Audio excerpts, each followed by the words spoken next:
Ain't going back, not gonna buy into all that. Hey, hey, ain't gonna hide, gonna let all the fear slide. Got mother nature, it's on my side. Got a whole lot of loving. All right. Hello, everyone. Welcome once again to the New Now. We're doing Mind Monsters Part 6. I'm here with Jerry Marzinsky once again, and we have a new guest with us, Frank. And Jerry, let's take right into this one and see where we're at, what we're doing, and what we're going to share. Hello, Jerry. Hey, good to be here again with you. I want to kind of introduce you to Frank. I met him. He got in contact with me, and he had a very interesting story. And it fits in with what I've been trying to get across is the patterns that these voices run, and the fact that they're real. I mean, schizophrenics have been trying to tell psychiatrists that the voices are very real ever since psychiatrists appeared on the planet, and they've been blown off. You know, they've just been totally ignored. They've been told it's a chemical imbalance in your brain, which was a completely fabricated lie by one of the pharmaceutical companies. But they, you know, their message is there's nothing you can do except take our toxic meds. Your case is hopeless. It's a done deal. You know, you're that way for the rest of your life. You know, in order for them to have a cure for schizophrenia, they have to understand the real cause. And the real cause is the voices that these people are hearing. If you can get rid of those voices by any means, the person turns back to normal.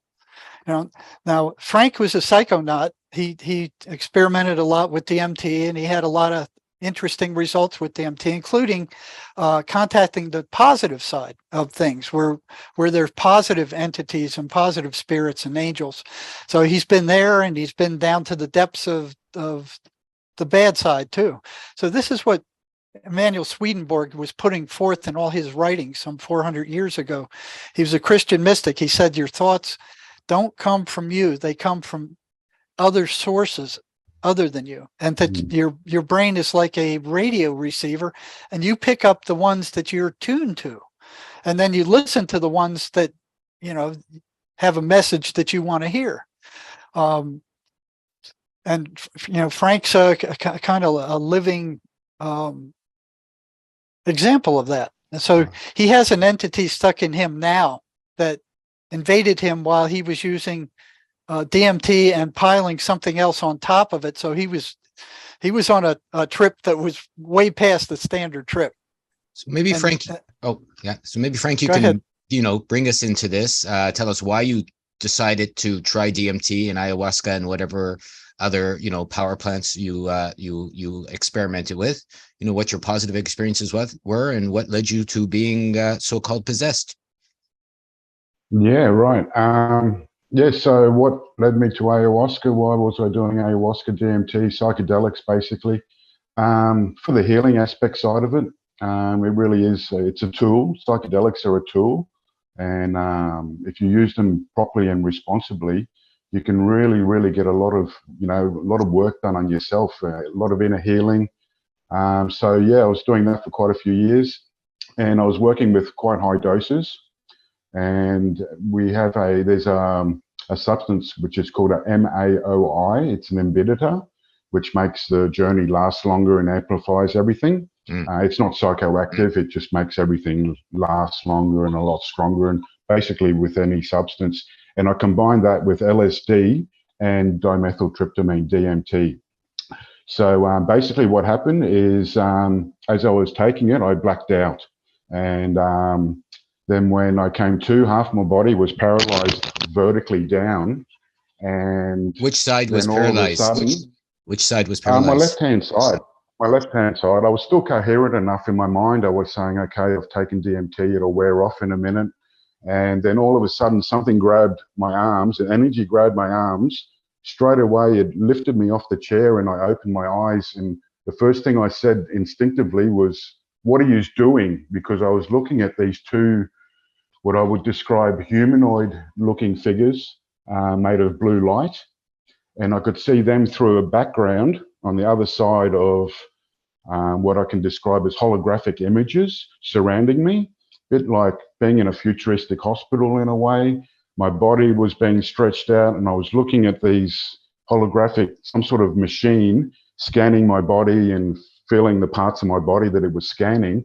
And then something that's quite relevant is at one stage my head turned to one side and I felt a huge impression under my ear and my neck, which is quite relevant today because it's all swollen there. There's a big lump. The doctors don't know what's going on. So yeah, after this went on for, you know, as far as I'm concerned, I was being probed by aliens at the time. And this went on for maybe 10, 15 minutes. And then the holographic images wore off. And my body I was sitting in a chair, my body was just moving around, arms waving around. And I'm telling the guys that this isn't me, this isn't me. And then all of a sudden, my arms dropped down to my lap. Nothing was happening. And I said out aloud, "What now?" And my arm lifted up. It reacted to my voice. And Frank, let me get some clarity. Was this when this entity first entered you during this episode? Or was that a later episode? Well, I feel like this is the first time because it actually happened over 2 or 3 nights, you know, until it showed its true colors, basically. But on this night, this is the night that it all sort of originated from. I put my consciousness out in some realm way out there and something's got in there. This is the most popular belief anyhow, because the truth is no one knows the truth. We can only speculate. This is the first of 3 nights you're talking about now. 3 nights in a row? Yeah. Okay. It was the third night where you got invaded, or was it at this time? You know, it was, well, I feel like it was in me from the start, from this night, but it stayed dormant inside me until, you know, a couple of weeks later, till I experimented again because I wanted to make contact. Okay. Could I felt ask, like it was dormant. Could we get like a bit of background? How many trips in was this, so to speak, before it happened? And you mentioned guys in the room with you. So what was going on around you? Like, how many times did you travel before this happened? Like, was it 1 year, 2 years, 10 years, 1 trip, 100 trips? You know, before this happened, like how many times? Yeah, sure. I've done ayahuasca over 50 times. I've been to Peru 4 or 5 times, Ecuador, and I've done DMT.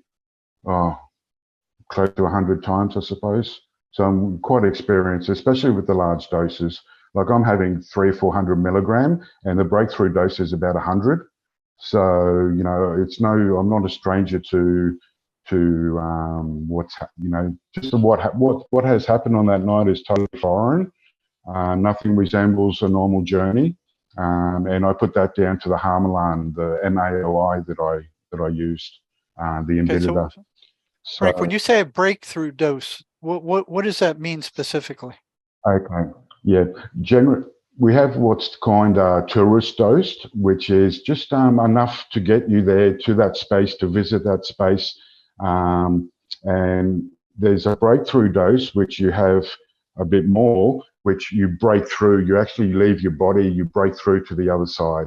Okay, that's when you're making contact, basically having a meeting with God, some would translate it. But a breakthrough dose is when you break through, is what's called when you break through to the other side. And that's when you just take your consciousness. Were you on a breakthrough dose when this alien kind of thing happened to you? Definitely not, because I blacked out. But I was on a lot larger of a dose than a breakthrough dose, especially with the Harmalan, the inhibitor. Were you in South America? Were you in Australia? Were you with a lot of people when you had your first of these 3 encounters? No, well, I was in Australia, out on a property in the middle of nowhere, just with 2 people. We'd gone out there to synthesize DMT and to work with it for the weekend, like we do quite often. And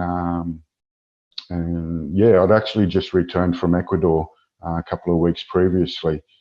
Which a few suspicions into why maybe this has happened as well, because the shaman in Peru that I saw said that this was an attack, and I had 7 of these things inside me, and we started working out some possibilities, and one of them was the place that I'd been to previously in Ecuador, that they put this on me. I did give them a bad review. I've quite a big following on my reviews on ayahuasca retreats because I've been to about a dozen of them. But why So would they? Why yeah, would they it's put this on you? Do you think? Why would somebody well, put this on you? the only thing I can think of, if we're going for that hypothesis that it's from this shaman, this place that I went to before, is that because of the bad review that I gave them, because they're actually a place, a very popular retreat center, and they're just not doing the right thing at all. It's a money-making business. The people aren't being looked after. And I'm quite blunt and honest about my reviews, because most of the ayahuasca scene has gotten out of control. People are going over there, or they're doing it to get it off their bucket list. And 9 out of 10 ayahuasca centers are not operating legally, and they're not doing it. They're doing it for the money, not for the service and to heal people. Basically, they're full of what's called gringos. Your point is that in these centers, there has to be people who know what they're doing to kind of guide you through this stuff. Otherwise, you could get in some serious trouble. Oh, most definitely. And the thing is that most of these centers, they're actually practicing witchcraft. They're brujas, stealing people's energies and money as well. And this is common knowledge. This is common knowledge. I've been there enough to know locals and the local scene and how the place is run, or how the whole scene is run. And people have got no idea, and especially the unethical views of the institutions trying to get plant medicines decriminalized for their benefits. They're ignoring these dangers of entities, because they've all got sponsors. Now, here's the thing: they've all got sponsors. I'm talking about the. They're all trying to get these substances decriminalized. You have to ask yourself why. When you look at their sponsors, they're all the big corporations and everything. Just like you look at the people sponsoring they're all, it's a psyop within a psyop. Why do they want everyone on mushrooms and DMT and, for healing? They're not interested in our health. We know that. So why are these institutions being sponsored big money to push these plant medicines to get them legal, decriminalized, when, the sponsors really haven't got the people's best interest, or the corporations? They never have. So it makes me wonder, that they know that. For me personally, I have some theories, and one of them is that these, we're vibrating at a level, and this is our consciousness. When we alter our consciousness with any substance, we start to vibrate on different levels with different energies, and depending on the consciousness shift, it's a lot of dark places, a lot of dark realities where these negative entities are coming in. And I do personally believe that the world is run by people that have these negative entities inside them, and they don't even know it. They don't know it because they're dormant inside them. Now, this could be a battleground versus good and evil, and you have light beings and dark beings inside, these entities, and we're not really in control. I have many crazy theories, because every popular belief system that I've come across, nothing computes with what's going on with me. They all have these belief systems, and I do believe that they're all corrupted, or they're all mumbo jumbo in a way. Well, that kind of fits in with what Swedenborg says, that you have positive and negative entities that come into your thought stream, the negative ones will try to screw you over and take over. So your point was these places, that do this kind of stuff can be dangerous, is what you were saying. Sure. So get back to your first trip, and go ahead, proceed on. Yeah. So I'm in the chair, and my body moved, and it reacted, and we could start to communicate with it. So we worked out a system where we could get answers from it. Was that it'd lift my arm up for yes and down for no. This is the entity. Yeah, this is the entity that got into you, right? Yeah, sure. So the energy's inside me. So now you're communicating it with yes or no answers with the movement of your hand. Okay. Yeah, sure. And one of the questions we eventually got. we eventually got to the question, are you from the future? And it said yes. And then we eventually got to a question, are you human? And it said yes. So this is why I'm feeling really excited. I've made contact, you know, this is for real for me, you know. And but basically what it was a trickster, what's called a trickster, where it was just lying and saying anything. And I was quite naive to it at the time. And through the questioning, it started to contradict itself. And Yeah, that's when that's what the voices do. They're consistent liars. They lie about everything.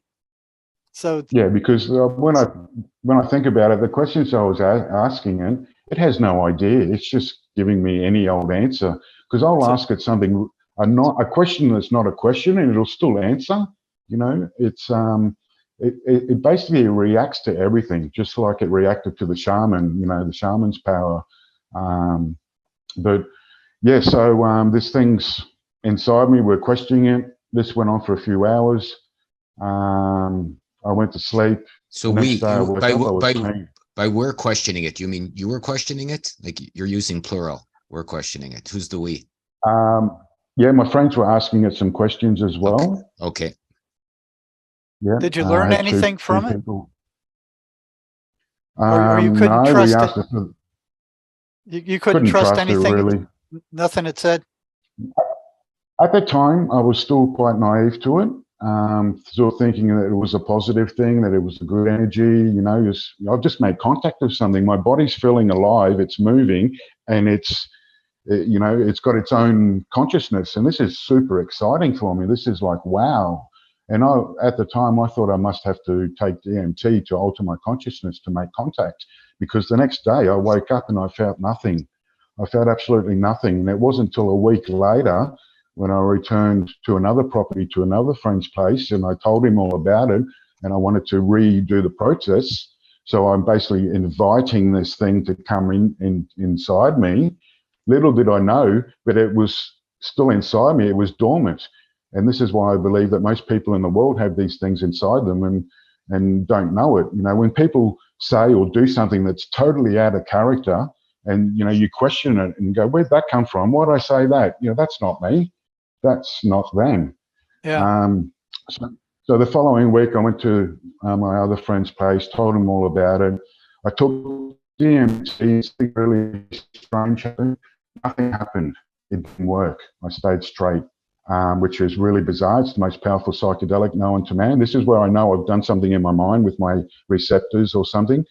And I've actually had some really surprising, interesting tests I've just done, which I'll share with you later. So yeah, this night, nothing happened, except I saw a light energy being, lots of reds. And I was talking to my friend about it for, you know, trying to describe it, and it was almost moving mechanically, and it jumped after a while, and then the energy came into my arm, and then bang, I've made contact again, at least I thought. So it was literally moving your arm around. Yeah, or was it? Or did you just feel it come into your arm? I felt it come into my arm, and then, but it's not just my arm; it's my whole body. It focuses its energy in my arm so it can communicate. When it faces me, it's like looking at me and whatever. So we questioned it. Pretty much the same as the first night. Went on for a few hours. I woke up the next day and I was fine. And it wasn't until the third night, a week later, I got my friend to film. And this is a black and white videos that I have posted on my new YouTube channel. And again, so my friend's filming. I smoked DMT, nothing happened. I smoke it more and there's still nothing happened. All of a sudden, a huge wave of energy comes over my whole body, picks me up, puts me on the ground, and the energy concentrates into like a small area on my lower back where I've got a herniated disc and I'm in pain 24/7. It was making the pain stop. It was like a rod scanning that sore spot, and I had no pain. And I was like, to my friend, I was saying, I've got to go and get another MRI. It's fixing my back. I can't believe it. I haven't not felt no pain for years. And this went on for 20 minutes. And it wasn't until I tried to get up and I couldn't. The energy it was like an energy force keeping me stuck to the ground. I couldn't get up, and I was struggling with it, and that's when it started to make some really strange sounds for the first time through my throat. It was controlling my body. Then when I eventually could get up, it threw all its energy in my head. It had me spinning around and almost tripped over myself, as you've probably seen. And that's when I decided to strap myself into the chair, and it's going to be the safest place. And then it just went crazy. It just went all bizarre. And that's when I knew it wasn't a human from the future, and it was something quite dark and negative. And the thing is that this went on for a couple of hours again. I woke up the next day and I felt clean, nothing. My friend came to me and said, "Are you okay? Because last night you looked like you needed an exorcism." And I said, "No, I feel fine." And it wasn't until that I was on my way home, I stopped to get something to eat. And while I was eating, it just wasn't me. I was scoffing it down. I was like, this isn't me. And as soon as the instant microsecond that I thought, maybe there's things inside me, the energy picked up. It was like the gig's up. I can't hide anymore. And it showed itself. And here I was straight on no substances. And I had a glowing energy all around my body. And this thing's looking at me. And, you know, and I freaked out. I was like, wow. You know, I was. Could you see it looking at you? Could you see it looking at you? Well, through the 3 times from talking at me, what I mean by looking at me is my hand is like its face. So if it was to look at me, it would like this. It's like, oh, like that. Okay. This is when it's looking at me, it's like this. So when we're in communication or whatever, if there's an answer that it doesn't want to answer or is bizarre or whatever, instead of answering, lifting up and down, it'll look at me, you know, like, or like I've gotten angry. It has a personality. I can get it mad. You know, I say things like, "You're my slave," you know, "You're in my body, my consciousness. You're my slave. You do what I say." I think of a sore spot in my body, and straight away my body reacts and starts healing it, starts fixing it. I've chipped bones and fluid in my shoulder. It's sore all the time. But just the instant of thinking it, it's moving like a physio. The energy is moving it like a physio and doing it good. And this, for me, you know, on your side, Jerry, you have the voices. With me, it's not voices, it's thoughts. And also the people that you work with, these entities seem to be negative and telling people to kill themselves and to cause harm and whatever. With me, it's the opposite. It doesn't tell me to kill myself, but it is very aggressive towards the people, just through thoughts in my mind. You know, there's not many similarities between the schizophrenias, what they're experiencing, and to what I'm experiencing, but the connection is spirits and negative entities, yes. And through my way to work with psychedelic, people have got it through, you know, these things through many other ways, and we're all affected differently, I feel.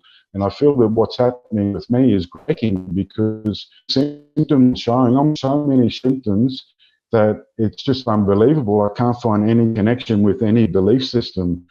And what I've just done actually is a test called hypothermia, hypographic test, where it measures the heat rate of your body and temperatures and brings it up on a screen. And there's anomalies all through my body. They're translating it as hypothermia and what's the other word? All throughout my scalp and my body.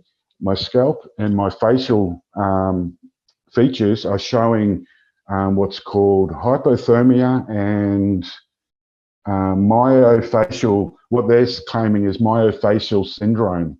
Hey Frank, and this is riddled throughout my body. Can I ask you a question in the middle? Why do you think this is happening to you? Have you any, like, if you couldn't find a belief system, let's say, that is matching, obviously you've probably considered this quite deeply, I'm guessing. So why do you feel that you're having this sort of a deep, crazy, and obviously very detailed experience? Because of what I did, the substance. It's obviously, you know, the huge doses. We're talking about a mega dose of dimethyltryptamine. Because of the inhibitor, which really amplifies. I'll give you an idea. If you have this inhibitor and then An hour later, you would drink 2 beers. You'd be on the floor. It would be like you drank a carton. Okay. But why did you start? With any substance. So, why did you start on this sort of journey? Is what I mean. Maybe going back to before you did 100. Like I said, for personal healing, I was getting the from trauma. Although it was making me a better version of myself, more compassionate, looking at the world in a different place, from a different view. It woke me up to me think for myself, and with a lot of healing. It wasn't for the light show or the fun, because ayahuasca, as most people don't know, is doing the fun. You've got diarrhea, you vomit. It's very personal, and it's an experience that is just amazing. It's people describe it as like having a mere god. So Frank, we're kept in a state of fear. In this realm, we're kept in a state of fear. Yeah. And the opposite, where it takes the opposite, it's a place of love, and you can experience it here. So Frank, you said you also went to the light side, where you traveled and there were positive spiritual beings or angels there also. Yeah, for sure. Good entities, 100%. Just there's the yin and the yang, the good and the bad. Without one, there's not the other. And the good entities, it's just teachings that are put into your mind in a telekinesis type way. It's not like they're talking to you, and sometimes I'd see words. They would put words up, and I'd be able to read the words. Yeah. Well, let me throw this out for. Can I throw one thing out for everyone here? Go ahead. How do we define good entities versus bad entities? I mean, you mentioned the good entities, Jerry, and you mentioned Frank. You can tell the difference. So let's look at some definitions here.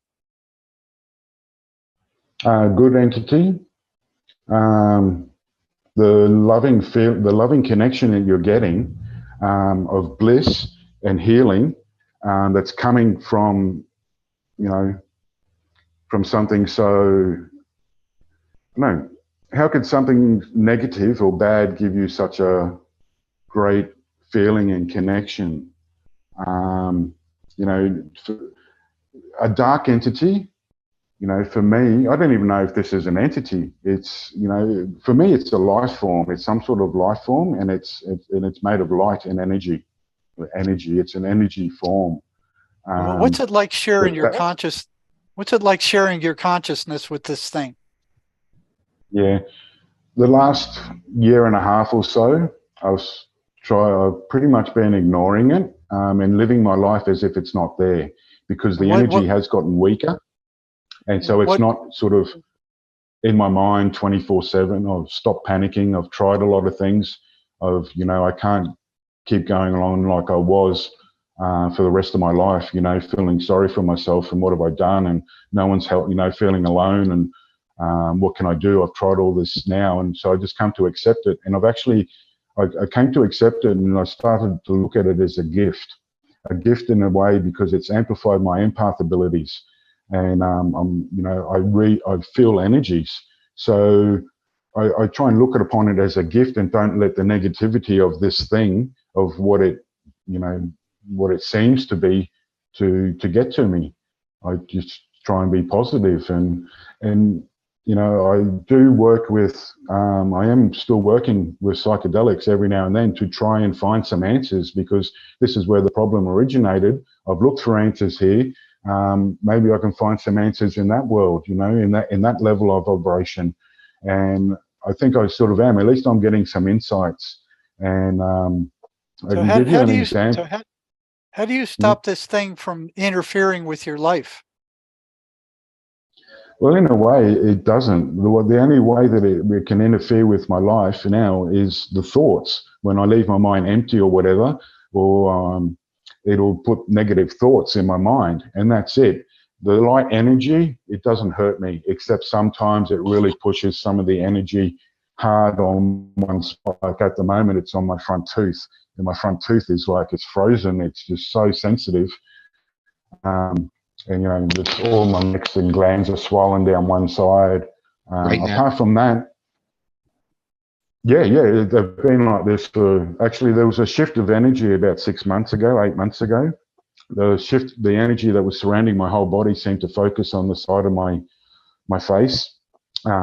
Everything's swollen down here, and even under my armpit and around the side of my rib cage, everything's swollen.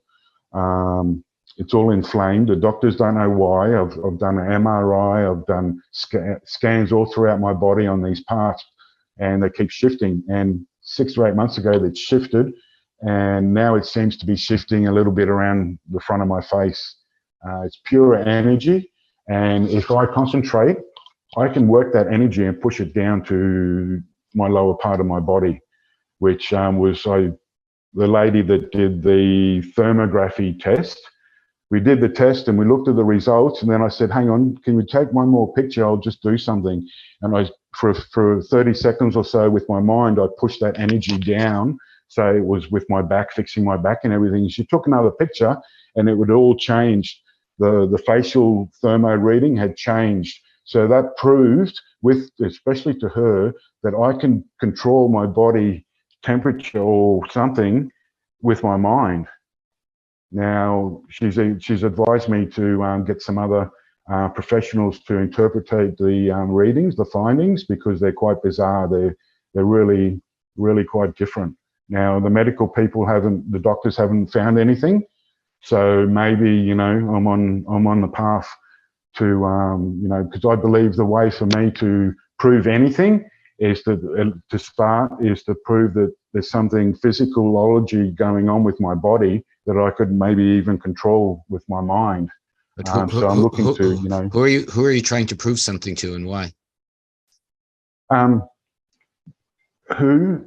Like who? What are you trying to prove? Yeah, the brain doctors, brain specialists that are doing research, where I feel that if they examine my brain, they're going to find some anomalies.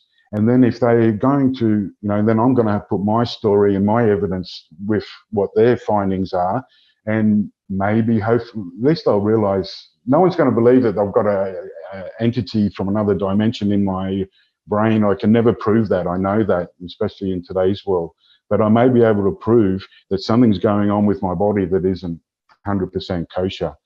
So Frank, there's the list of patterns that I sent you before. You said that both the voices that schizophrenics hear, they're all negative also. They're constantly negative. All right. So there's a matchup there. Yours are somewhat different than their traditional. So, but they're also anti-religious. Now you said in the previous interview that it didn't allow you to pray for help. Yeah, I've had a few experiences where religions come into it and I didn't like it at all. With my shamanic exorcisms, they had me just constantly asking for help to Archangel Michael, which I was doing. It seemed to get quite aggressive. I've also had a devoted Hare Krishna friend of mine do a chant, and it went crazy. It wanted to attack him with my arm, with the energy, like growling type thing. That same person put 2 religious statues in my hand, and this thing was, wanting me to throw them away, basically. Now, I'm not too sure if it's doing this because it actually does have a connection with religion, or it was just reacting, because it reacts to everything that I do, whether it be positive or negative. So I'm really 50-50 with that. What doesn't it like you doing? What does it react negatively to when you attempt to do?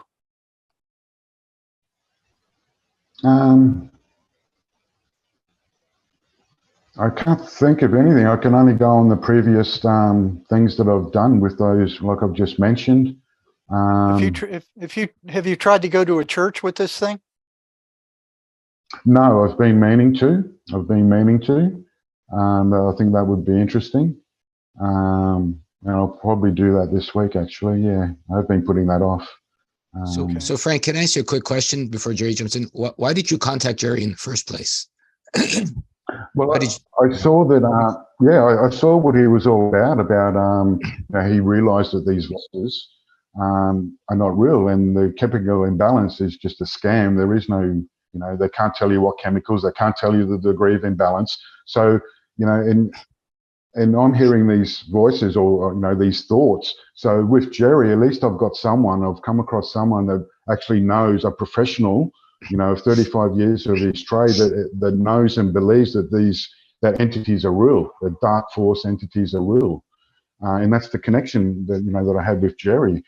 Because I've been trying to reach out, I've reached out to all the institutions and the DMT researchers and that, they don't even reply to me. I'm just a crazy person online, even when I show them the videos, What are you hoping to get out of these relationships? Like healing, integration, ascension, happiness? Like what's the bottom line, do you think, for, reaching out to Jerry, having these chats and reaching out to the DMT associations, etc.?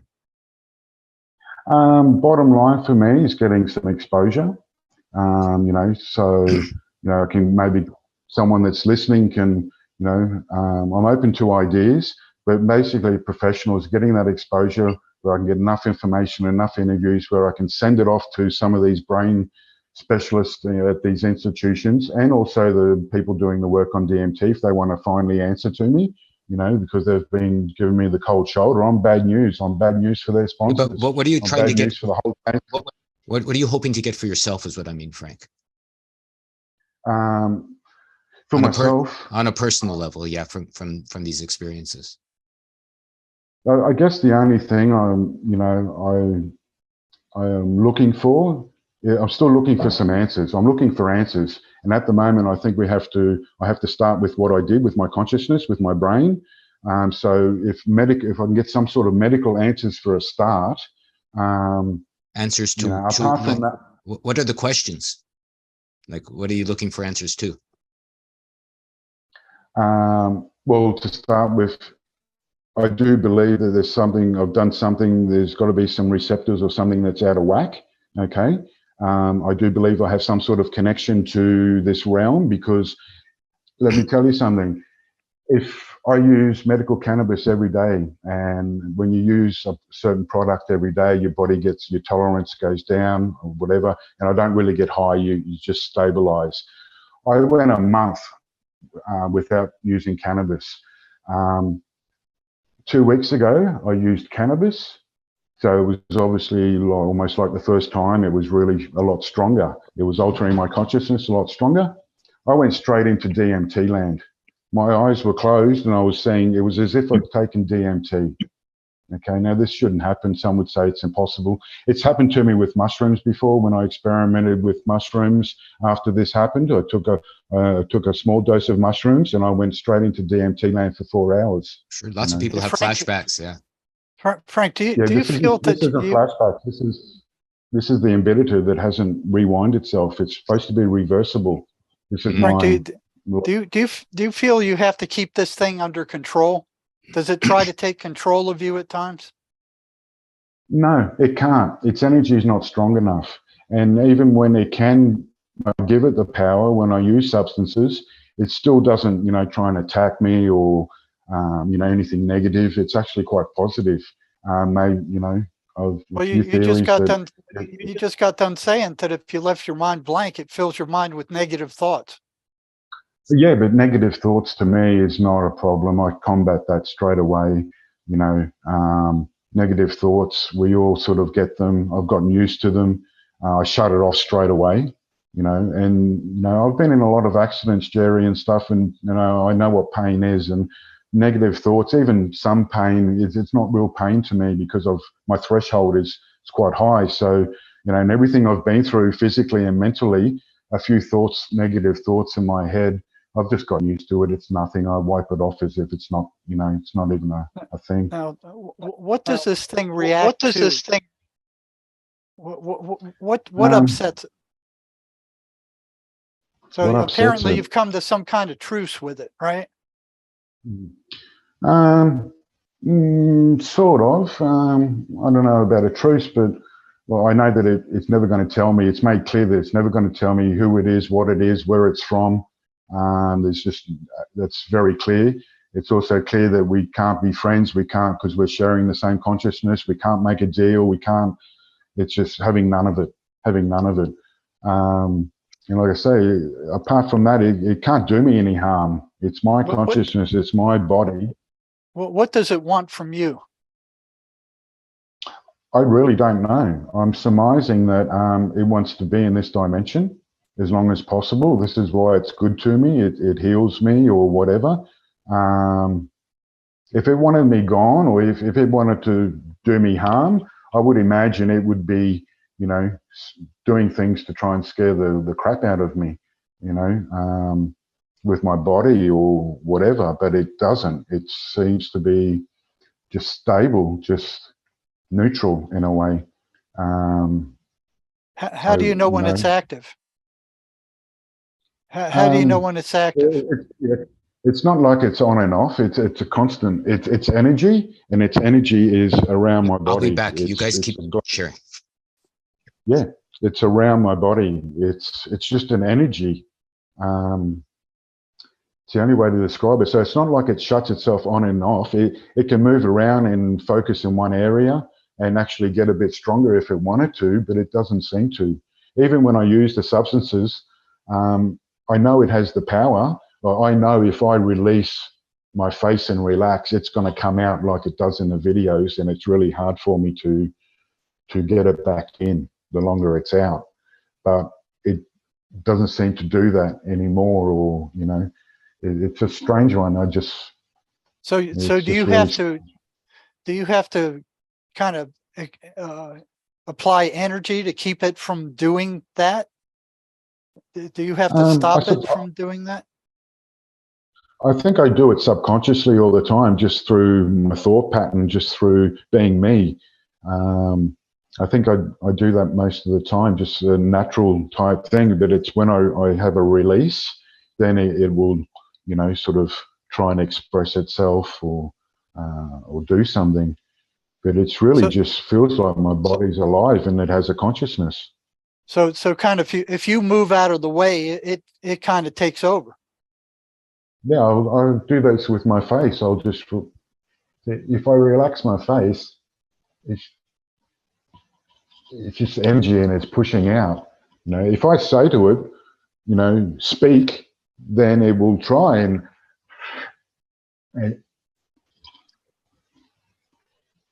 in my mind I can say stop and it'll stop. It's like I'm controlling it in a way. Sometimes it lets me control it or have the illusion of some power over it. Is again, I think any part of my body, and it would start to heal my body. Same with this energy. But has it healed any of your body? You seem to have still tons of physical challenges. Yeah, it doesn't heal, but it soothes the pain. Or you know, it's like you're at a physio and it's like soothing it. So why are you saying it's trying to heal your body? Is that a lie it's sharing with you to stay there? Or, like you mentioned that a few times, trying to heal your body, but you've also said it's not healing your body. So yeah, what I mean by, I should probably not use the word healing, but it's taking the pain away or soothing it for the time being. It's not like it's fixing my herniated disc or anything. It's soothing the pain. It's you know, with my arm, it's like a physio moving it. With my back, with my neck, you know, it just does moves to help me. You know, it doesn't do any contra moves. You know, my neck's really sore. I'm in pain 24/7. I can hardly, you know, it's really, especially with all the glands swollen down one side of my face and one side of my body, basically. How did you end up with all these physical ailments? I had a motorbike accident 20 years ago. So a couple of herniated discs in the lower back, in my neck, broken collarbone, crushed shoulder, amongst a few other things. And I even have a few problems. I've had some prostate problems, enlarged prostate. And I believe with my mind, I've actually been able to sort of fix that in a way, or made it at least better, which is quite bizarre. Frank, has this thing ever given you information that you wouldn't have known? I believed at times through my questioning that it was giving me information, but then I realized that it's just lying. It doesn't know. So And if it did give me a correct answer, if it did give me a correct answer, it'd just be like a lucky dip, type thing. Yeah. The communication is real, but it's just not. It's just not honest. It's just not. Can you give me an example of a question you've asked it? Can you give me an example of a question you've asked? Let's say. Yeah. Did the God of the Bible, is it real? Is he real? Is the Jesus and the God? I've asked it so many questions. I couldn't remember the answers. I'm so sorry. Did you get an answer to that one? That's a good question. Yeah. I'm sure I did. It was answering all my questions. Yes, no. So what did it say about the God? What did it say? Pardon? What did you say? But you couldn't trust anything it was saying.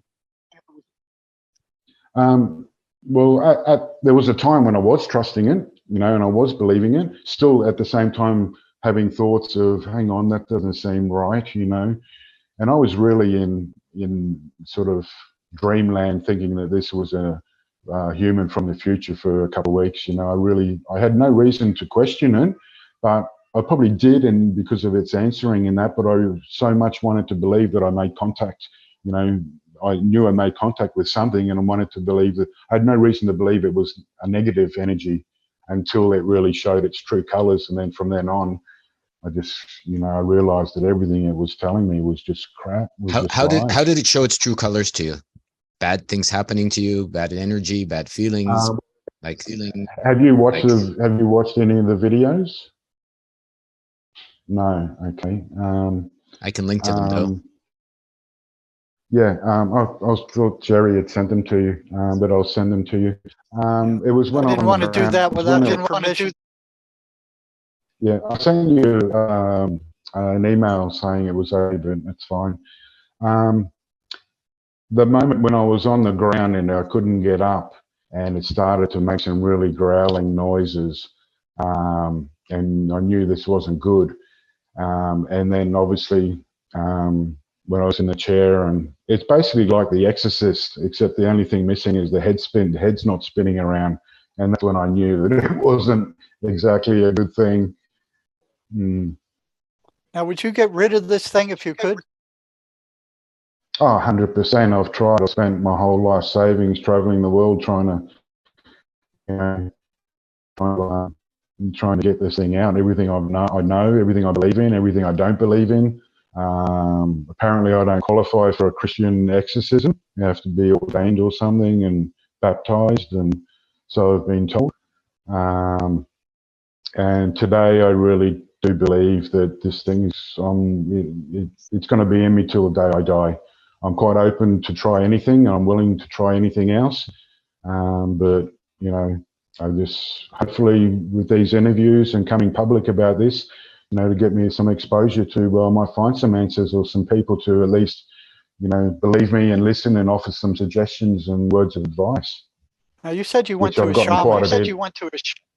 Yeah, in Peru. And how did that work out? You were trying to get rid of it? That was quite amazing. Yeah, that was really amazing. Saw paranormal stuff, supernatural you could call, levitating off the ground, being put in a trance. The whole time I took no substances, no ayahuasca, nothing at these retreats. And I was being put in a trance. The power of the shaman was bringing this thing out as if I'd taken a substance, and it was really strong. But you went at those times to with the intent of getting it out, like let's say that last journey you're talking about. In Peru. Well, the last time you went to a shaman. Last time you brought it out. Like, what was your intent? Like, when you went. To Peru to get it out. I'd send him the videos, and they said that the shaman said that he could get this out of me easily. So that was a big relief. I had confidence in him. I'd been there a few times before. I knew the shaman well. As soon as I arrived at the retreat, I got out of the car. I saw the shaman. As soon as I made eye contact with the shaman, this energy picked up in my arm and was facing back and was trying to get me to walk away. And I had to grab my arm physically, put it in front of me and walk up. And when I did, his first diagnosis, he just sat me down, started chanting and blowing smoke over my face. And this energy came out really bad, got everyone pretty scared, except the shaman, I suppose. It crushed one of my teeth. The lockjaw was that bad. And then every day, I had 7 of these things inside me. Every day, we'd try and get one out. Again, I'll send you the video footage of this. You know, with the injuries in my back, the way I'm being levitated up, the way I'm up and the way my hands are, it's impossible for me to do this by myself. It's the energy field that's around my body that's doing this.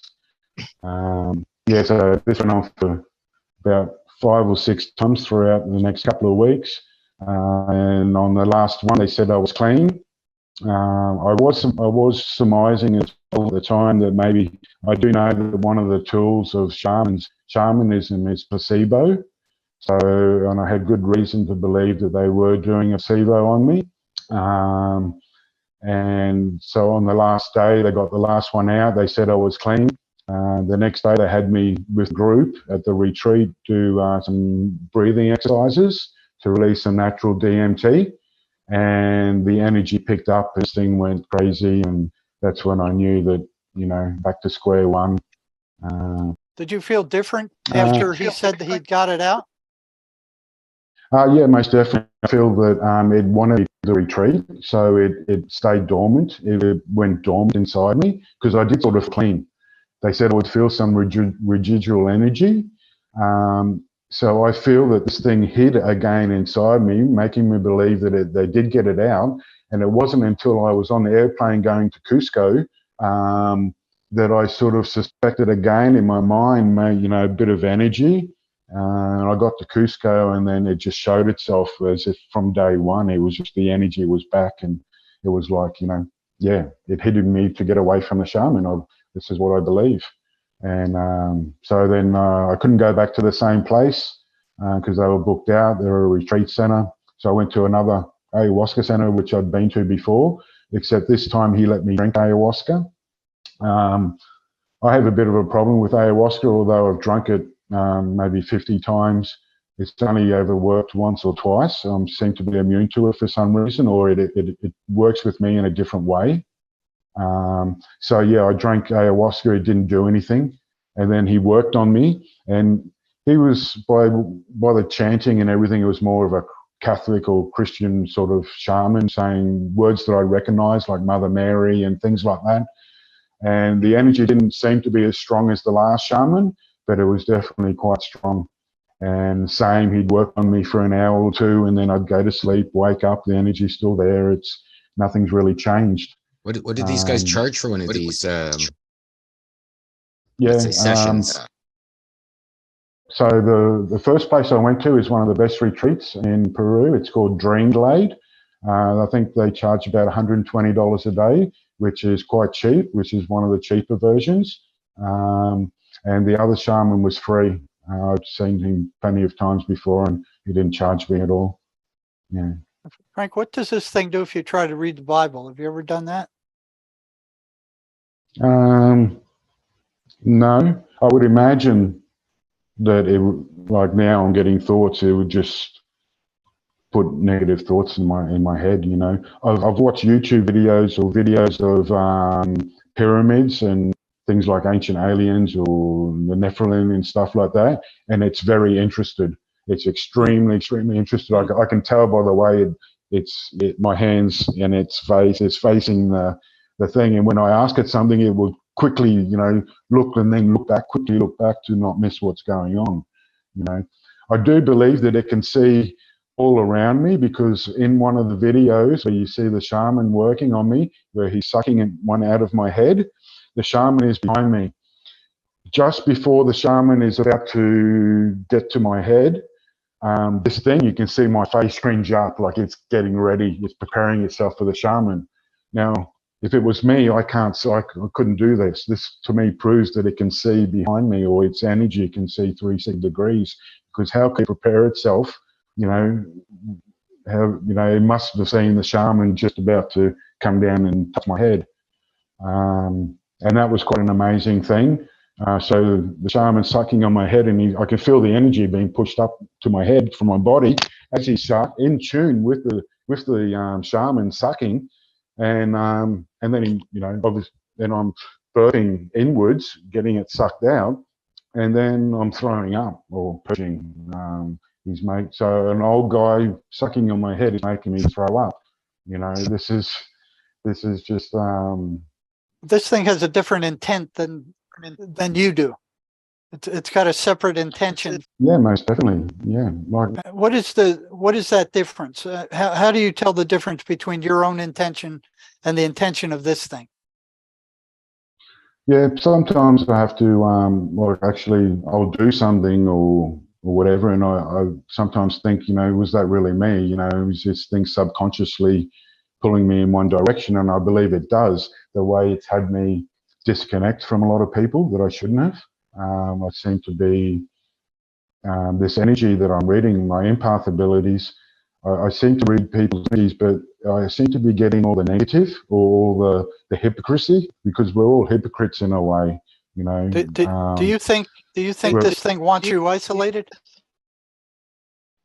I would suggest so. I would suggest so, because I'm definitely isolated, and I've been doing more and more of it ever since. And again, to people that I've known for a long time, and just because of the reading that I'm getting of them, I'm disconnecting from them, and I know that's bad. That's sort of judging in a way, and yes, I am aware of it. It's probably one of the only ways, or the biggest way, that it can affect me, that it is affecting me. But I am conscious of it. I am definitely conscious of it. Does it allow you to do anything you enjoy, or does it block that? Yeah, sure. Yeah, I end up doing it, but I feel like, because sometimes it's hard for me to do something positive, I feel like that it's, you know, it's the one doing that. It's the mindset it's given me. And this is why when I break through and, you know, and actually do it against its negativity, or I should have done it an hour ago, or, you know, so many times I want to do it, but oh no, I come up with an excuse that, you know, I don't do something. It's then when I go and do it, I just do it anyhow. I eventually try and break through from it. So you have to battle with it sometimes. Yeah, for sure. And being constructive, you know, in my life, or if I want, you know, doing things positive or constructive, I seem to sort of have to get that extra willpower. Yeah. So it doesn't want you doing that. No, I think I really do believe it feeds off emotions. It feeds off emotions, and do you feel it drains you? Yeah, sometimes, for sure. But I feel it feeds off negative emotions, negative thoughts. It's like the opposite of what we esteem to be, you know, as humans. Have a positive outlook, have positive, you know, sharing and caring and all that. It seems to be the exact opposite. Yeah, it doesn't want any of that. It's even come up, you know, I've had a theory that maybe, you know, with the substances that I did, it created a separate consciousness of the opposite of me, or the negativity side of my subconscious. It brought that alive, and it created an entity inside me, you know. So it'd be safe to say this thing was not a positive entity. No, 100% not. If it was positive, you know, we'd have some sort of communication where, you know, we can get answers. And the only positive thing about it is that it sort of doesn't hurt me, you know, and it actually seems to be trying to, you know, relieve me of pain with my body, with my injuries. But it's definitely not, you know, something I want to get rid of, most definitely. It's not something you want to get rid of, or it is something you want to get rid of? No, it is. It's most definitely something I want to get rid of. You know, this is really not good, and especially the last 6 months, the way it's been shifting around in my body, where, you know, for the past 3 years, the glowing energy doesn't give me any pain. It's just there. It's okay. But when it shifts its energy and like focuses in one part of my body, depending on what part, it's quite sore. It's quite, it's painful. I don't know when it's going to shift again. At the moment, it's in my tooth. Is where the epicenter is. My glands are swollen. I can't turn my head. Sometimes it puts its energy under my arm, in my shoulder. I can't move my shoulder. I went and had an ultrasound done, and they said, you've got huge inflammation. Where'd that come from? And I'm like, oh, okay. And, it's just none of the medical results can show anything except this last one I've got with the thermography reading, which is really showing some truly bizarre readings, which I hope some doctors will listen. Can I ask you a personal question, if I might? Yeah, sure. Tell us a bit about your childhood, if you don't mind. Like what happened, maybe the kind of life you're having right now. Yeah, I've always used drugs, you say party drugs or whatever, and that was I've always on the occasion. I put that down to my childhood upbringing, where I suffered quite a bit of racial abuse living in Australia. Growing up, I've got black hair and dark skin. I was born in France, so here you're classed as a log.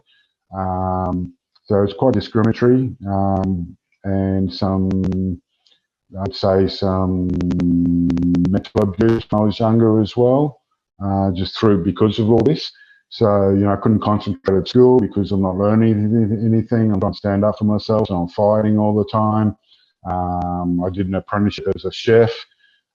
So working nights, you go out, you party, smoke cannabis, take the odd party drug, like, most chefs do, I suppose. With my parents, my parents are hard-working family, probably neglected us a bit because of so much of their work. But my dad's never hit me, my mum's never hit me. They're not drunks, they're not drug addicts, they're quite the opposite. They're just a hard-working, come from a low income, from a poor family in France to immigrating to Australia and working their butts off. Whereabouts in France? I was born in Paris. Yeah. And so growing up, I acknowledged that that abuse as a child that led me to taking substances. And I've pretty much been a constant user of cannabis. And it's not until my injuries that I've really been using. I'm on the government medical cannabis system for my injuries because I won't take anything from Big Pharma. And it helps me a lot. It really does. I won't even take an aspirin, or Panadol or whatever. I'm just totally against any synthetic.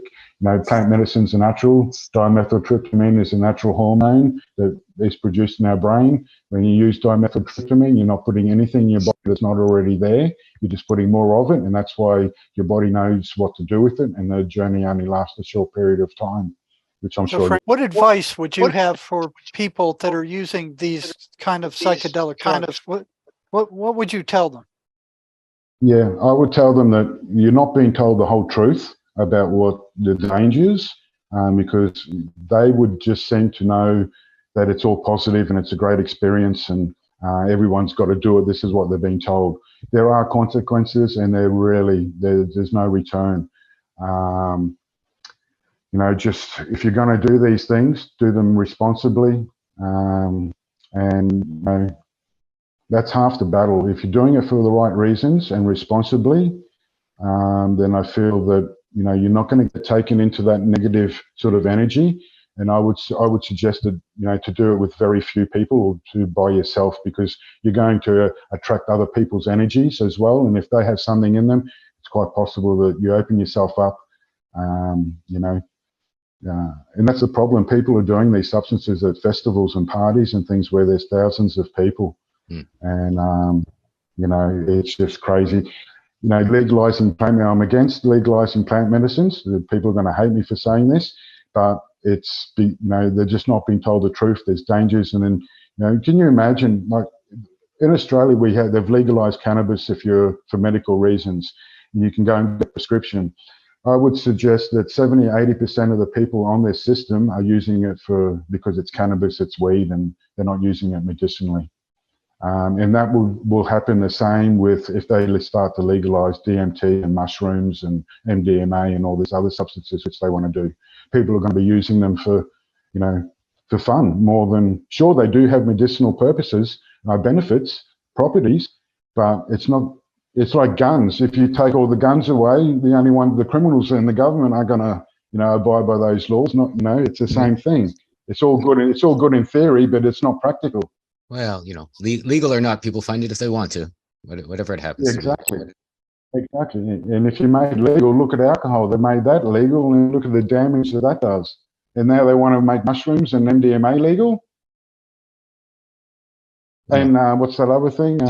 There's I forget. There's another hardcore drug that they're taking these days. It's a steroid, a horse steroid. Ketamine. Ketamine. Yeah, they want to open up ketamine clinics, which is fine. A clinic, yeah, but not like they want to do with mushrooms and sell it to people at the shop so they can go home and do it. This is going to open up a whole new wave of negative entities, negative energies coming into this realm, which I believe they are existing, and and some part are controlling the way the world is through us, through our physical bodies. No doubt. So do you think these drugs would induce the flow of negative entities into the bodies of people? Yeah. Well, if you have more people doing it, not in the proper circumstances and whatever, and they're not protecting themselves, then you're going to have more people getting dark entities inside them, dark energies. And, this is a battleground, good versus evil, and you have most of the people walking around with dark entities controlling their thoughts and stuff, and people don't know it, more than the good entities. Because how come we never hear of good energies and good entities? We only hear of the dark ones, in schizophrenia and whatever. We only hear dark ones. So that makes me believe that the light ones, the good ones, are here, but they're working inside these human bodies of people and doing good. There are people doing good and positive. No matter how much bad you throw in front of them, they'll be good. These are light. There are good entities in here working. It's a spiritual. I see this earth as a spiritual battleground. Spiritual battlefield. Humans are the avatar. Maybe it's more of a consciousness battlefield. Become conscious of things, good, bad, or indifferent. Sure. Figure it out for yourself. Yeah, for sure. So Frank, has this thing ever got you in trouble? No, I don't see how it could. I don't see how. Maybe through my thoughts, if it made me, if I did something that wasn't me or really bad, but I don't do that. I combat that with positive thoughts in my mind, And I do believe with my work with psychedelics, if I didn't have this work with psychedelics in the past, I do believe that this thing would be able to influence me more. I would be less aware of what's happening. Yeah, so you're kind of saying, though, that the psychedelics are helpful, right? It's like, so really depends.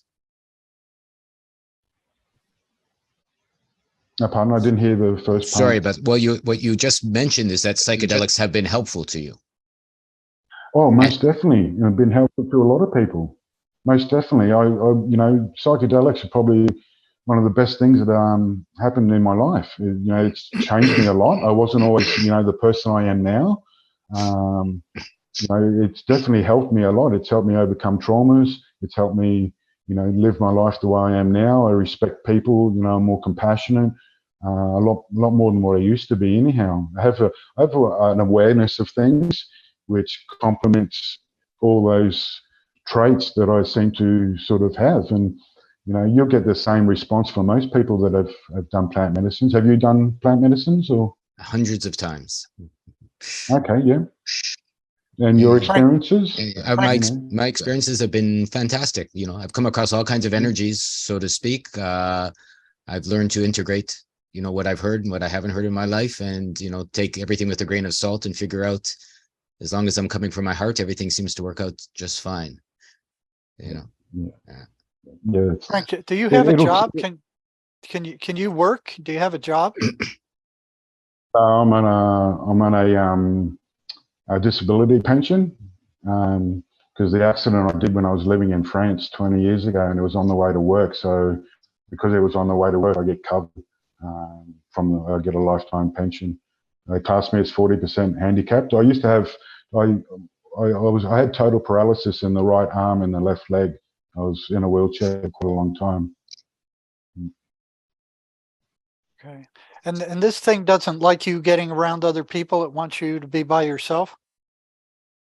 I would say it would prefer, yeah, it would prefer the way it's, the way I've disconnected from everyone. And I think a part of it is because of the reality I'm seeing and all the negativity in the world and that. And I want to personally disconnect from all that as well. This whole world, everyone's living a lie and everything. And, obviously conversations with people you meet and everything I'm sort of over with. I prefer my own company in a way. So I do.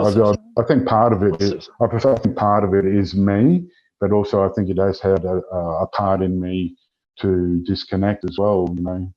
Just for whatever reason. So your main company, your main companion is this entity. Do you have conversations with it, or do you ignore it, or how do you deal with it? Yeah, I used it quite a lot, but when I think about it, it's probably been 6 months, a year where I've totally shut it off. I'll go days and weeks without even thinking about it, whereas I was talking to it every day, type thing, and I've gone from that to really, it's virtually non-existent in a way. That's positive. See that you can get over these things through your own actions. So like I said, the less you interact with it, the weaker it gets. Yeah, I don't know about that. I do feel that it's gotten weaker as time's gone by because it's gotten used to its environment. Because from the start to where it is now, everything that's happened, I feel that it's gotten used to its environment, and maybe it's doing this so I don't do anything about it. I don't go and do any more shamans. Maybe it can really force the energy and make it uncomfortable for me and make me try and get me mad or upset me. If it does that, maybe it's thinking that I'll go back and see a shaman or try and seek help or whatever. So maybe it's leaving me alone. So I don't. So I do what I've been doing the last year, ignoring it and just letting it be. And do you feel it drains your energy under normal conditions? Do you feel it's draining your energy? I don't know about draining, but definitely feeding off emotions. Yeah, I'd say, it would drain. It does. When it's feeding off my emotions and stuff, I would say I'd possibly be drained. So it feeds off of negative emotions, not positive emotions. Definitely, yeah. And, food, the emotions of me eating, because there's something about food as well in the eating that, I'm getting an emotion. You got the emotion of something tastes really good. And so when I'm eating, it's like I'm scoffing it down. And for me, it's this thing. So it must like the emotion of that feeling of, what the food tastes like, or the emotions that I'm getting from the pleasure of whatever I'm doing. So it's feeding off positive emotions as well. Well, yeah, all emotions, yeah, I'd say so, yeah. I would agree. Yeah, positive emotion, yeah. It's the only thing I can think of that, what's it doing in my body? What's it want? What's its achievement? What's its desire? For me, and there's a chance as well that it didn't come into my body voluntarily. There's a chance that I took my consciousness out there and it somehow got trapped in there. And then when I came back here, because the facial expressions and the way it's looking around, going all psychotic, and especially my eyes, it's looking around, it's like it's looking at its new environment. It's shocked. You look at it and you could feel that almost that it was shocked. It's like, where am I? What am I doing here? Type thing. I still don't know whether that's the case or it just entered me and it's happy to be here. And, now, Frank, can you play that video clip? I just played on the screen, can I? You can share screen now if you want. I don't know if it'll work, but you can try. Yeah, so if you have the video clip of that thing when it first entered you and it was looking around.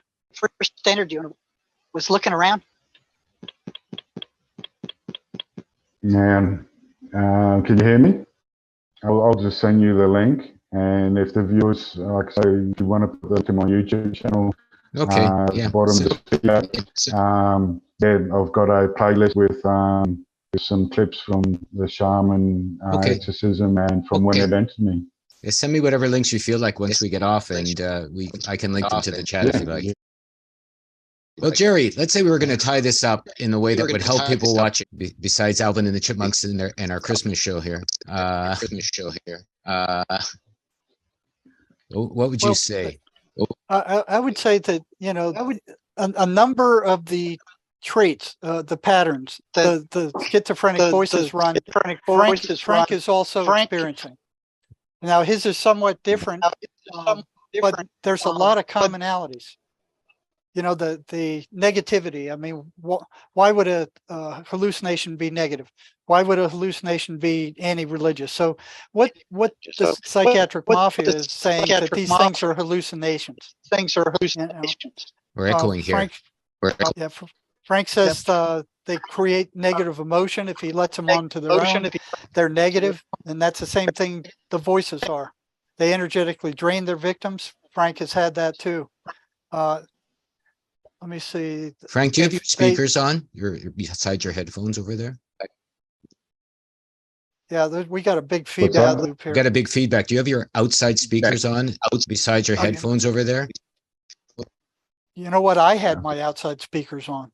Oh, maybe that was the. Oh. Okay, they foster isolation, which is one thing you said. No, it's not my speakers. Let me try something here. And they maneuver for control. Okay. You know, so I've what muted, you're saying is you have to kind of keep them in line. I muted Frank, so it's his side that's echoing because it's not right now. Yeah. So they manipulate perception and they want isolation. They want the person to be isolated, so it's only the person and the voices. So there's a lot of commonalities with that. With you know, they don't like the person reading the Bible. They don't like him going to church, and boredom is what they want. They want the person isolated, so it's only them and the person. So Frank, when it's time for you to talk, you can unmute yourself. I just muted it because I think your speakers are on as well, which was the echo we've been getting because it stopped since I muted your side. So Jerry, one quick question, then I'm going to put you a bit on the warm seat here. What about it seems that they also eat off the positive emotions? Frank was saying, right? They don't do that. No. I would disagree. That would be that would be a hard disagree on my side because, like, what about people that eat a lot, let's say, and have a good feeling from that? But look at the end result of that. It's destructive. It's horrible. I'm not saying it's not a destructive result, but it is an emotion still of a kind. Well, yeah, but look where it ends up. The person ends with a bad self-concept. They're overweight. They're sick. I agree. So it's a temporary thing. So just like Frank was saying, sometimes they come in and they pretend to be angels or have special powers or we can help you. And then once they got you, they're on you. Well, I'm not saying it doesn't go to the negative. Yeah, it does go to the negative, but they trick you through some of the positive. Like you said, like his pain goes away. You feel good when you eat chocolate cake, for example. Yep.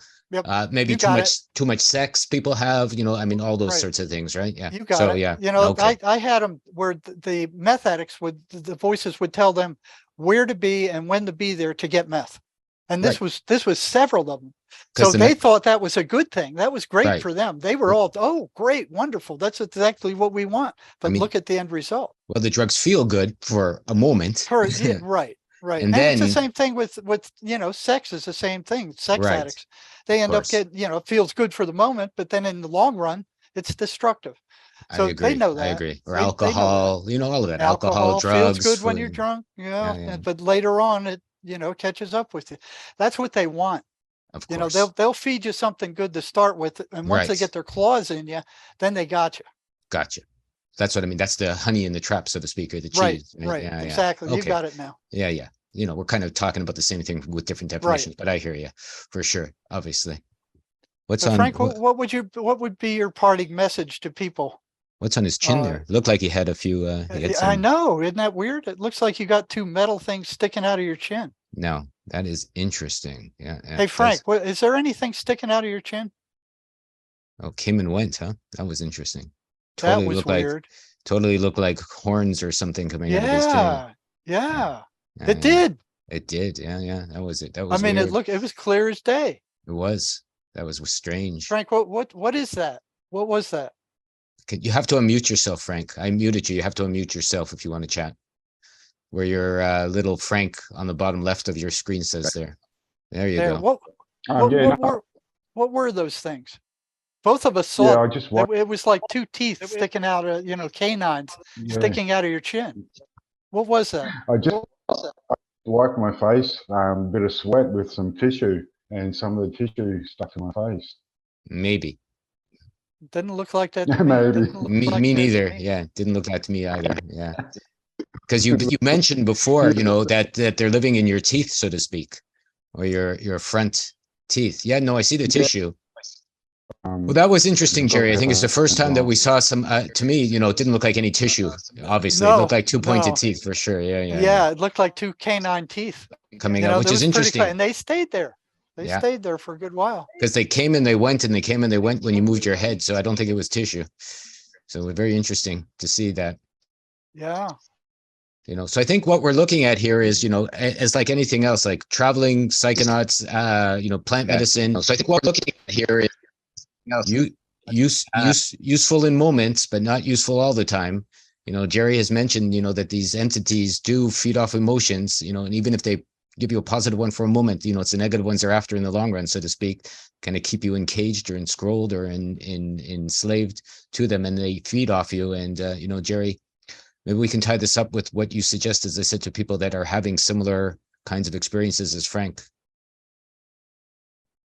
Well, a lot of them say Frank has got his, he's kind of come to a truce with it, but a lot of people haven't. So I'd suggest they go to my website and look up the That's a Lie program under articles. There's a lot of good information under articles about what people can do about these things if they want to. Yeah. I've talked with Sherry Sweeney a few times. We're going to have a series coming up in the new year as well. She's the author of the That's a Lie program that Jerry just mentioned. So she's very well versed and an amazing, interesting, and friendly lady.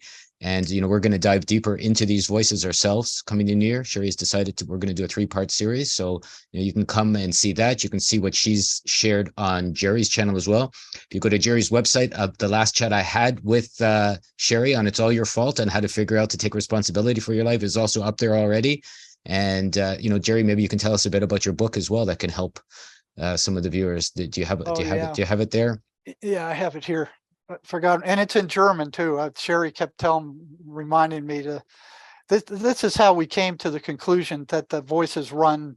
So it's an amazing journey into the psychotic mind. We got it translated to German. You can get it off of lulu.com or Amazon. And the voices, if they're running consistent, persistent, repeatable patterns, they can't be hallucinations. And as long as psychiatry gets people to believe they're hallucinations, they're not going to be able to do anything about them. And they're preventing the person themselves from doing anything about them, because what are you going to do about a hallucination? 100%. And their what do you call it? Their declaration is based on nothing. They have done no research on the voices whatsoever. They consider them hallucinations just because they say they are. They've not done a single study on them. So they don't know what they're talking about. No, they don't. And, and Frank has had his experiences, and he's come to the forefront to share. It's good to have your plant, let's say, explorations, but also you have to be careful. You have to make sure, double, triple, and quadruple check your sources, and make sure if you're going to do any of these journeys, you're with someone reputable, you're in good energy, you're hanging out with friends instead of, maybe the opposite, which could be true. And, it's definitely, I would say, get a 3rd, 4th, and 5th opinion before you do anything in life. And, Jerry's a great resource for that. Sherry Sweeney, Keyhole Journeys, is a good resource for that. You can come to my channel. There's a whole bunch of interesting things to see. I'll put Frank's videos below, the ones that he shared, so you can see his interactions and his exposure of his entities. And Frank, if you want to mute yourself, is there anything you'd like to leave our viewers with on the way out here? No, it's fine. Yeah, thanks for listening. And, it's hard to find people with ears to listen these days, especially about something about as complex as this and surreal as this as well. And really the truth is that no one knows the truth. We can only sort of go on. I'm only going off what my own experiences and what I've experienced these past 3 years, and I just can't find any, too much correlation into, sort of these belief systems, the spiritual beliefs or religious or whatever belief there are. It's just, basically just have to go my own experience. I know, to me, you look like a loving man that's had some hard times in this world. And I think that's what causes a lot of the challenges in the first place, right? I've been through some of the things you've been through. It sounds like of some ways we've had similar experiences. And, in the end, we just want to be loving, have a good life, and, figure things out for ourselves. So I appreciate you coming on and sharing and letting people, learn from your experiences. So perhaps that can help them out as they move along as well. Thanks so much for your time and appreciation. For sure. All right, Jerry, thanks again. Mind Monster 6 is in the can, so to speak. Maybe we will call this one Psychonauts Gone Wild. Make sure that if you go wild with your psychedelic experiences, you make sure that, you're grounded in all the ways you need to be so that, you can come out the other end for the better instead of for the worse. All right. Everyone, have a good new year. This may be the last video I make this year, so it seems like a good one. Some loving experiences. Thank you again, Frank. I appreciate your smiles and your efforts and everything else. You as well, Jerry. Almost a full smile there. So thank you. That's nice to see. And I hope to have you back into the new year. And maybe we'll carry on with some other interesting experience. Maybe we'll have Sherry on once, and the three of us can chat. That should be very interesting as well. Yeah, that'd be good. Yeah, I think so as well. So okay, I appreciate it. Thanks again, Frank. Thank you, Jerry. All righty. Take care. Thank you. Merry Christmas. Merry Christmas to everyone. Can't make me lie to my heart.